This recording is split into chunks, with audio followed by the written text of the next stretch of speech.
All right. Happy Friday, everyone. Welcome to Fun Facts Friday. So today we're going to be discussing the success stories of millionaire resellers, which is awesome. Yeah. It's kind of an interesting and fun Friday facts thing to cover. Michelle came up with the topic, so thanks, Michelle. That's a fun one. Yeah, I've been wanting to look into the millionaires who have been reselling, so I think this is quite interesting. Yes, Mhm. yes, Yeah. Okay. definitely. All right. Do we want to do a quick intro? Of course. Hello, Bill, Girly Girl Style Hubs. Hi, Bill. Thanks for joining us today. So I guess I'll get started. Yeah, so my name is Marina.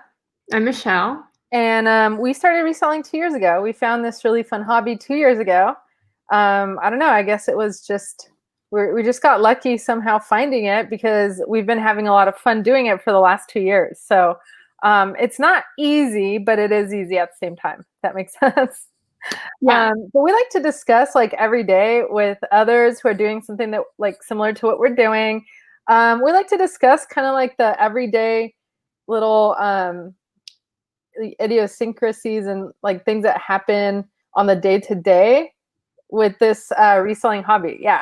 But some people, as we're going to talk about today, make it into like big businesses. And we're going to discuss millionaires that do this. We just do it for fun on the side as a hobby. And so, how's it going? Sorry. Girly Girl Style Hubs and Girly Girl Style. Welcome. Happy Friday. And this so Bill says he's tired of shoveling snow. Oh, wow. Yeah, we saw Tori's story and it was gorgeous. It's snowing in Washington where they are located. Yeah, we don't know anything about shoveling snow. Sorry. That's Sorry, crazy. we cannot relate to that. I It's bet so warm here in California. if we did have snow here, I feel like Michelle would be the one shoveling the snow. No. I can't picture myself shoveling the snow. Sorry. Thank you, Tori. We appreciate that. Yeah, how cool is that? Snow. All right. We're going to have to visit sometime, though, to check it out. Michelle. Yeah. Plus, Michelle's family is in Washington. So we're going to have to go there one of these days, right, Michelle? Yeah, my family's in Seattle. We just have been hiding from flying up there, so we will as soon as it's safe to, go up there. I think it'll be a long drive if we do drive there. Yeah, it's probably too long. Yeah. Shall we get started on Fun Facts Friday, the success stories of millionaire resellers? Oh, Tori, you're so sweet. Oh, this is awesome. She has a spare room and space. Thank you. We'll help Thank you you. package your items. We'll ship your items out. Yes. We'll do your inventory. I'll play with Lily the whole time. Michelle can help package the items. Just kidding. We can do it all, right? All right. Thank you so much. So yeah, let's get started. So this is really interesting. So we started doing some research as to how many resellers are actually millionaires. So on eBay, in 2019, there are almost 1,300 new 2019 eBay millionaires. So it has increased significantly, and the total number of millionaires on eBay is actually 8,500 since 2009. Since 2009. And so this is from 2009 until 2019. So that just goes to show that, hey, there's a big opportunity of doing what we're doing, reselling. I can imagine this year, 2020, that number even went up even more because everyone's sales have, not everyone, but I think many people's sales have really skyrocketed this year because of the pandemic. That's 100% true. I absolutely think even after the pandemic, people are used to buying things online now, so their behavior has changed. So e-commerce will pretty much grow from here, grow even more. 100%, yes. Hi, Cynthia. Welcome. All right, let's go through the first one. So first one, this person, his name is Jordan Inslee. He actually started selling sports memorabilia in the beginning in 2002. And then he moved to Seattle from New York, and he saw a bigger opportunity in selling electronics, like cell phones and cameras. So he started selling iPods, and then he moved to selling LCDs and plasma TVs and then computers. So he really grew his business, and now his revenue is more than $8 million. That's amazing. I can definitely see how he could make money selling electronics. We do sell quite a bit of electronics ourselves. And that's what allows us to sell like maybe, I don't know, 10 items a week and still make a decent profit for our very small business. So wow, congratulations, Jordan, on turning that into an $8 million business. That's amazing. Yeah. That's I want to do more research on this guy now. right? Considering, I Yeah. mean, you can buy electronics from a regular store, but through eBay, he's making $8 million. That's really awesome. Well, something to remember though, especially if you are like really into business, that what we're doing and what, let's say, Target is doing, yes, the scale size is different, but when it comes to the business, side of it or model, like we're doing the same thing, right? So Yeah. if you're really good at processes, business processes and whatnot, you can scale yourself into a millionaire. I don't see why not. Anything, like if you could make $1, you can make $1 million. Sure. That's what I believe. I don't know about you guys, but I could see that. It's about scaling. I get it. It's about scaling, 100%. Okay, that's interesting. All right, this next one, her name is Elizabeth Bennett. Her company is called Africa Direct. She's from Denver, and she sells African clothing, art, and other collectibles. Her revenue is at $1.2 million. So how she started, actually, back in 1997, she heard that someone's selling beads on eBay. And so she wanted to test it out, and she started selling some of her artwork. And then she realized, oh my God, I just made $50 a week. So she started growing her business, and she started selling unique items like African traders, clay pots, carved mask, textile. And now she has been selling for many, many years since then. And she's hitting $1.2 million a year. That's quite impressive considering this is not a very common product, right? Yeah. But no, considering, well, it's super niche, which is another strategy. But considering that, I wonder what her average cost per item is, because especially if they're coming from Africa, I would think that they wouldn't be inexpensive, right? They'd be like specialty gift items, which you can price up, you can price those up pretty highly. So how cool though? How cool is that? That is a great idea. Yeah, it's very cool. And she's also donating some of her money into a small African villages, which is super cool. Another cool factor is that she said she's done a lot of learning. So she's learned a lot of lessons about packaging and shipping items, especially a 7-foot tall giraffe statue around the world. Wow, how cool. So those are really unique. I mean, I want a giraffe in my home. I would get one of those. That's awesome. And then Girly Girl Style Tori, because I asked in the comments, like, is anyone else interested in reselling electronics? And Tori answered, she said, we don't do electronics. I love clothes too much. Tori's really good at clothes. Her specialty are vintage items, and she does a lovely job of modeling the items herself, and they look beautiful on her. So definitely don't blame me on that, Tori. And then Bill, Girly Girl Style Hub, said you also have to pay for the freight and our shipping. So been there, and it's not real close to the US. So that makes sense. So these items would definitely not be cheap, I guess, right? Oh, yeah. When we sell them. Mm-hmm.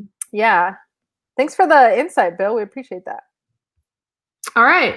Next one. I love this one. So this couple, they were married before.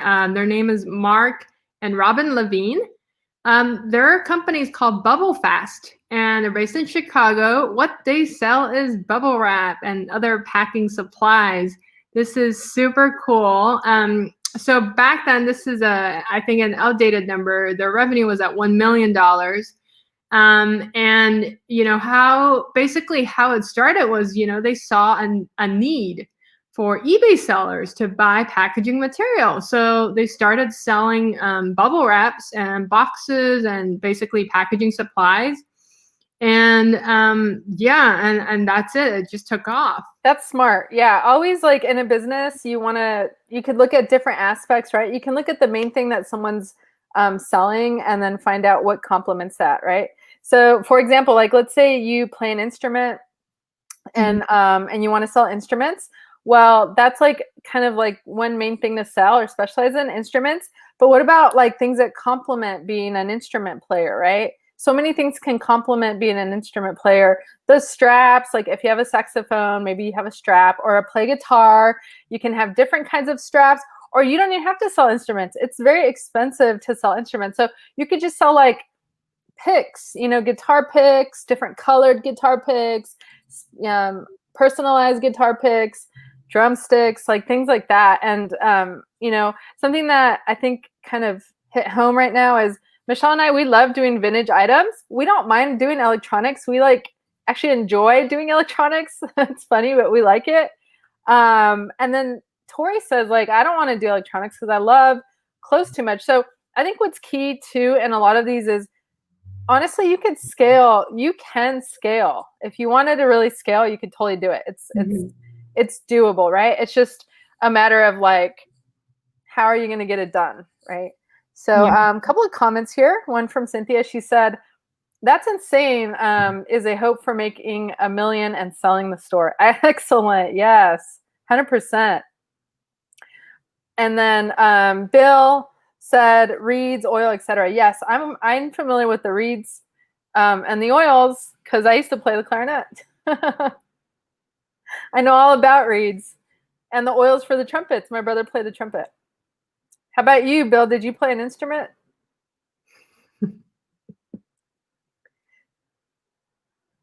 Michelle, are you going to go to the next slide? I don't have control, or I would have done already. No, I can't see your face, so Oh, you cannot? No, not at all. It's a little difficult to read anything right now. Yeah, totally. So you gotta let me know. So actually, I got an answer to my question. So Bill used to play the trumpet. How awesome is that? That was always the instrument I wanted to play. I think it's hard to play the trumpet. I think this is really cool because they're only focusing on one product or 3 products. So it's not that hard to source an item. You just need a supplier. So yeah, I think that's true. It's very smart for them to do that. All right, next one. So next eBay millionaire, her name is Sarah Davis. Her company is called Fashion File. She's based in Beverly Hills, and she sells designer handbags. Her revenue is at $4 million. So how it started was that Sarah was at a store and she saw the lady in front of her was buying blankets to sell on eBay to make $20 profit. So she saw the opportunity. She's like, well, why don't I do it? I have a lot of designer stuff. So she started to find, bargain designer handbags.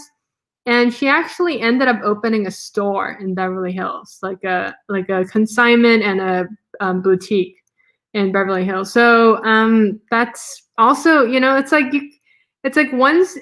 all about just getting out there. Just put yourself out there and make it happen.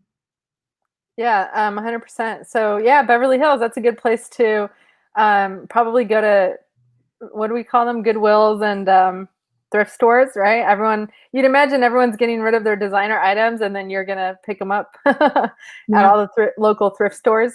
But $4 million. And so she just sells handbags, right? Yeah, vintage handbags, designer handbags. They're mostly in mint condition. That's her niche. And she has 12 employees, and they're all her family members. I mean, but come on, $4 million and 12 employees and your family members on reselling handbags? That's crazy. But there's this comment, Beverly Hills, yikes, cost of goods. Yeah, I don't know how much those would be going for. That's a good question. I've heard from like friends who had cleaning businesses that if you just go to the wealthy people's areas on their trash day, you can like dumpster diving. You can pick up a bunch of expensive everything for free on their curbs. People just throw them away. That's So yeah, I mean, I think that's a tactic is go to those areas because, you know, it's not like they're trying to make money selling a secondhand bag. So I think that's a good, we should try that one day, Marina. I mean, that would be fun. I've always wanted to do that Go actually. to Beverly Hills one day. I don't want to go in the dumpster. Like that's not really attractive for me, but I would love to go on trash day in rich people areas and see what kind of stuff they're throwing away. Yeah. Yeah. Anyway, That'd be but Cynthia said, "Oh, let's do Fun Facts Friday next week on dumpster diving. That'd be cool. Dumpster diving wins or something." How do we do the research? We got to go to every dumpster. There's YouTube channels, a bunch of them on that. Really? Cynthia says, thanks for this information. It's hope all around. 100%, Cynthia. It's motivation all around. Yeah. Yes.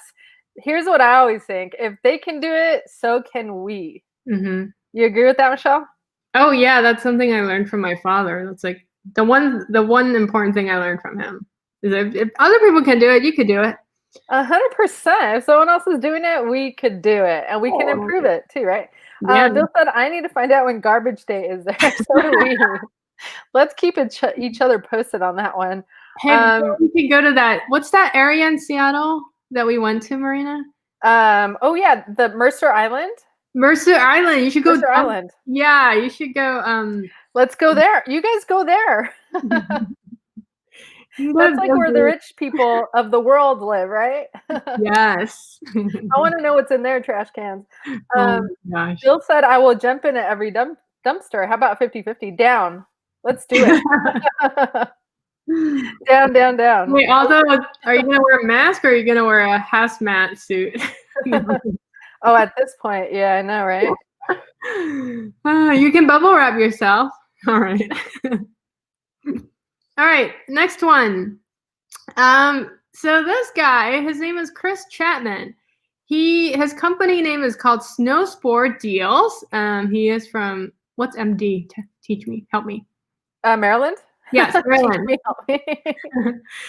He sells and his revenue is at 1.2 million. So Chris used to work in retail business for many, many, many years. And he learned about eBay and he started selling his high-end skis. He loved to ski.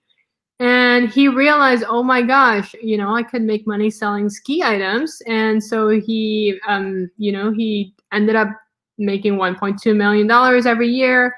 And his favorite thing about doing it on eBay is that he could go home for Thanksgiving. He could be at home for Thanksgiving, which is really cool. Honestly, it's so cool to have a home-based business that you like. I don't mind doing everything connected to reselling. I love sourcing. I love I love doing the research, finding out what things are worth. I love packaging because it's like you sold an item and I'm excited to make it look really nice for whoever's going to receive it. So literally there's nothing I don't love. Okay, I shouldn't say that, but I love like 99% of buying things to resell online. And essentially that's like what a retailer does, right? But the cool thing about finding vintage items, which is what we love to do, is they're pre-loved and they get to be used again and they don't end up in the trash or the ocean or something like that. Yeah. So another thing that I wanted to say though is this is like the second instance that I hear where somebody is selling in the category of one of their favorite hobbies. So there was also, I think when the eBay opened, there was a reseller on eBay who's making over $1 million revenue in selling bikes, bicycles, and parts on eBay. It's like just on eBay alone, that's amazing, right? That's like pre-Shopify almost, right? So if you could get that on Shopify on your own website and you don't have to pay all those, fees, how cool would that be? And Yeah. then he's And you're dealing with things you like, you know, you actually have a passion for it. So that's double the benefit, right? you could nerd it out and like make money off of it. That's Yeah, exactly. that's what I'm aiming for. Tori said, I love packaging, so I guess I'm not the only one. How about you, Michelle? I like it. I do like it. It's fun. What's one thing you don't love about reselling? Girly Girl Style says, I don't love listing. I don't either. Thankfully, Michelle's the one that does it. No, I'm just kidding. Michelle, do you like listing? I like listing because I could think of the profit. That's when I actually know the profit. So yeah, I like listing. I don't like organizing. I do. I love organizing. So there you go. I love planning and organizing. So we're lucky. I don't like clutter, so I need everything to be super clean, and then I get stressed out. Anyway, so Chris is not only selling skis, he's also selling boots and clothes, and he has some tips for people to be successful on eBay. Actually, two things. One is take good photos, and the second one is respond to your customer as quickly as you can. Yep, those are fantastic. I think sometimes we underestimate customer service. It's hard when you're a solopreneur doing everything yourself. But it's so important to, to make the customer feel good about what they're buying from you. I feel like it's so important. And it says a lot about your brand. And especially if you want to do this for the long run, it doesn't matter if you're not a multi-million-dollar store. If you're just a small, boutique store forever, it's fine. You can definitely make decent profits. But I love making someone feel good who's buying from us. Girly Girl Style says, "Gonna make Bill start listing for me." Awesome. Yeah. Sorry, Bill. I don't. And then Bill says he's not really into organizing because organizing is the worst. But how funny is this? Tori also loves organizing. That's so funny. I feel like we have a lot in common. And Cynthia says, like the empty bottle of wine, you said last time it was $1,000. That's so true. So, everyone who's going to join us when we go dumpster diving in Beverly Hills, remember, we got to get those empty wine bottles worth $1,000. Okay, let's continue. Oh, God. All right. This next couple. So this couple is interesting. Adam Taylor and Alexandra Taylor. They were actually unemployed during the financial crisis. And believe it or not, so they started the company called Pet Shop Bowl. They're selling pets products, grooming products, pet treats. And after the pandemic hit this year, they made £1 million. And that's just starting this year, which is crazy. So they just became a millionaire this year. Wait, when you said £1 million, I was like, thinking about weight, but you're talking about like UK currency? Yeah, British pound. Got it. Yeah, it's crazy. They said they were making from £2,000 a week to over £21,000 a week. It's a 950% increase since the pandemic. Wow. Oh my goodness. They were in the right business at the right time. I hate to say it that way, but pets those are one of the top selling items. Remember, I don't know if you guys remember, but in the US, Amazon didn't allow resellers to send in items anymore unless they were in like essential categories, and pets was one of those. So yeah, definitely there's a big opportunity for pet items. And I even would venture to say like holistic or organic pet items, because for our dogs, that's all we usually look into. And there's really not enough out there that specializes in that. So here's another comment from Thrifting By. Customer service is the most important thing to me. I love connecting with people. That is so true. That's a really good feeling. Yeah, thanks for saying that. It's a really good feeling to connect with people. And in our businesses, we get to do that every day. Mm-hmm. So, why not spend the time and do that? And I also love when people have questions about items. And then we can like reassure them. I love that process. Like we reassure them, and then when they get their item, we check in if everything's okay, yeah, it's really a big way to connect with people. And I really love like Etsy, you know how you sold an item and they take a picture of the item for you and the review. I think that's super cool. Okay, next one. Marina? Yeah, I think you have the control on that, right? Yeah, Okay. but I can't see your face, so you have to verbally tell me. Okay, sorry. All right, so this next one, his name is David Wurtenberg. His company name is called Outrageous Diamonds. He's based in New York. He sells jewelry, and of course, his revenue is over $10 million. So I would never buy jewelry on eBay. I guess there is an opportunity there. He actually started in sales. He said he likes to talk to people, and his father-in-law is a jeweler and inspired him to start selling jewelries online.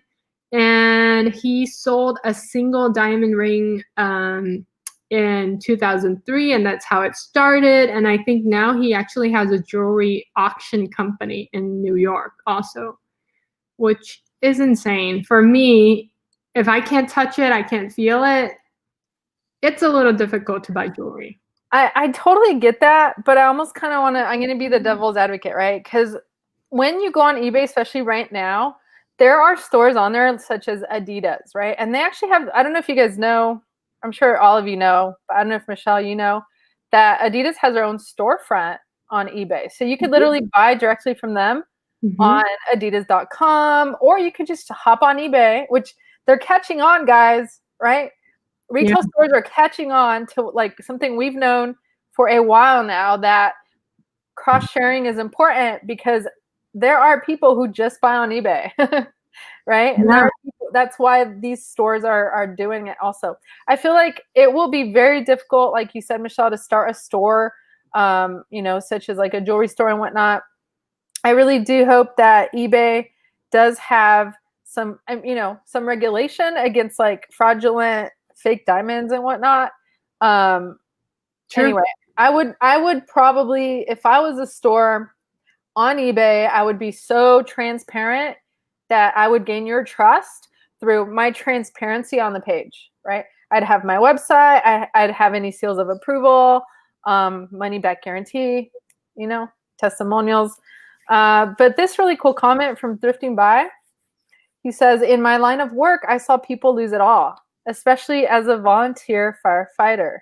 Now I get to help those families and individuals. And yes, and like, I mean, that's really sad. My brother went to firefighter school. He got injured, but he's a paramedic. So yeah, totally understand. Being a kind of a person that loves helping people, totally get you on that. I feel the same way. I'm a teacher. I love helping people. So thanks for sharing that. Again, Bill says cost of good on diamonds. Heck no. I concur with that like one. gambling, right? I mean, unless if you're like really familiar with the industry, maybe, if you have the capital. Right? Yeah, I mean, every person's risk aversion is different, right? I remember when we first started out, I felt I didn't want to spend $20 on an item. I wanted to spend $1. Yeah. So I think it might change over time also as your capital grows, but everyone's risk tolerance is a little different. I get it.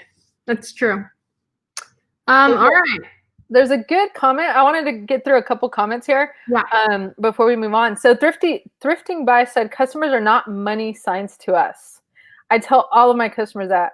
Yes, there we go with the transparency, right? It's important to let everyone know what you're about. Yes, 100%, definitely. And then Tori says, yes, customers are people, and it's even more special when I sell a custom embroidery piece or mask. I know who it's going to and hear their stories. It's amazing.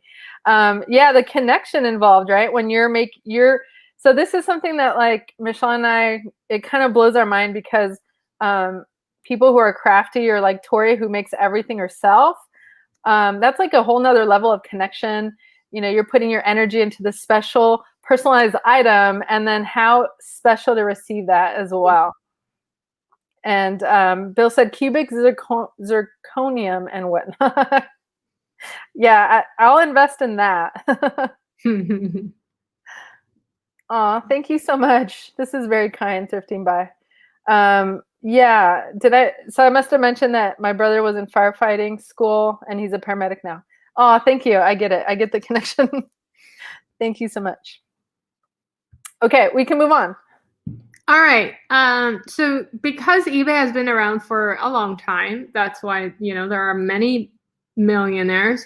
Poshmark, believe it or not, they have a posher who actually hit $1 million revenue. Her name is Susan Cannon. We actually follow her. She sells clothes, and basically how she started was she was helping her husband with his business. And then she was selling the clothes from her closet, on the side, and it just grew to $1 million, which is fantastic. Is this the posher? So those who sell on Poshmark, we're called poshers, right? Is this a posher who has her own line now? Own line of clothes? I was trying to remember that. Sure, because I looked at her closet and I don't think so. Okay, so she just happened to make $1 million revenue on this platform. Yeah, but so this was one time overall, not every year, right?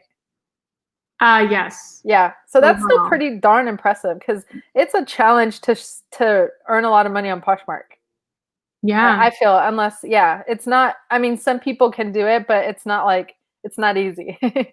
Yeah, and she's the first one, which is a really good story. Yeah, Cynthia is wondering, does she have a YouTube channel? She didn't hear about her before.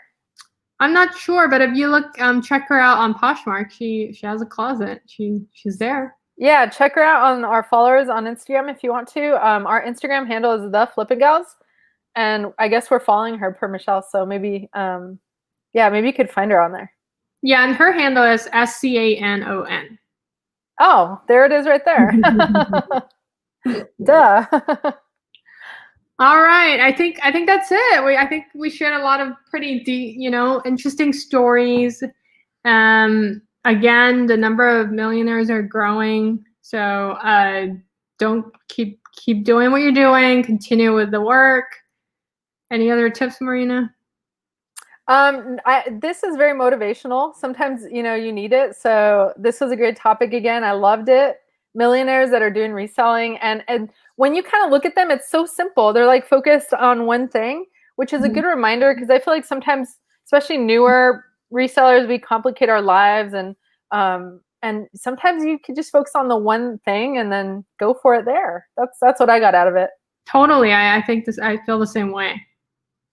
I just wanted to read this comment here from Thrifting By. He says, Poshmark can be like a casino. Sometimes you sell and sometimes it takes a while. Yes, 100%. Yeah, and that's kind of how we feel about Poshmark, which is fine because you don't have to pay to list on there. So we love Poshmark. Mm-hmm. We still love it, and we still make sales on there. So awesome. Well, thank you everyone for joining us. We do have a meme though that we wanted to share with you guys, as we always end all of our lives in this manner. And also, just so you know, we will be publishing the audio portion of this live on our podcast. You can find us on Apple Podcasts and Spotify Podcasts, Flippin' Gals there. Or no, the Flippin' Gals podcast, sorry. So the meme says, if money doesn't grow on trees, then why do banks have branches? I love this meme. You do? Yeah, I love this meme because I used to work at an investment firm. It was my first job out of college. It's funny. It's so funny. I get, yeah. So girly girl style liked it. Why do they have branches? Oh, they like it. I liked it. All right. Well, it's Friday. It's the weekend. You guys enjoy. Keep hustling. And yeah. Yes, but please, if you have time on the weekend to relax, do a little self-care, please do it. And I definitely, I'm going to take care of myself this weekend. And work hard, a little bit of rest, and we hope you have a lovely oh my gosh, so funny. So Tori said she worked in banking for 12 years. Wow. That's amazing. No wonder you liked it. And Bill says, I'm sorry, Cynthia says, great weekend, friends. Thank you, Cynthia. You too. Do something fun. Have a favorite beverage, please, for us. Happy sales, thrifting by. Thank you for joining us today. Bill's going to do some shoveling. Sorry, Bill. Reward yourself for all of that. Love you, ladies, from Girly Girl South. Love you back, Tori and Bill. And so we'll see everyone on Monday. Happy weekend, and thanks again for joining us. Okay, bye, everyone. Bye. Bye.